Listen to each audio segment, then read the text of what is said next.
достало по ночам храпеть, я уже спать не могу. Меня это достало, реально. Я даже тебя записал. На, послушай. Что, тебе смешно? Сейчас даже сказать боялся, думал, ты меня съешь. Ты как крокодилиха ревешь. Миша, не могу так рыпеть. Можешь. Ты прикалываешься, что ли? Давай сравним.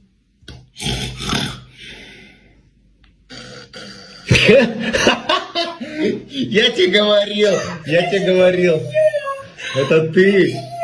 Это ты зверь, это вот этот зверь. Могла. Ты что прикалываешься? Миша, это не я, все, уберись. Это не я. Куда ты попёрлась? Это не я. Ой, крокодилиха.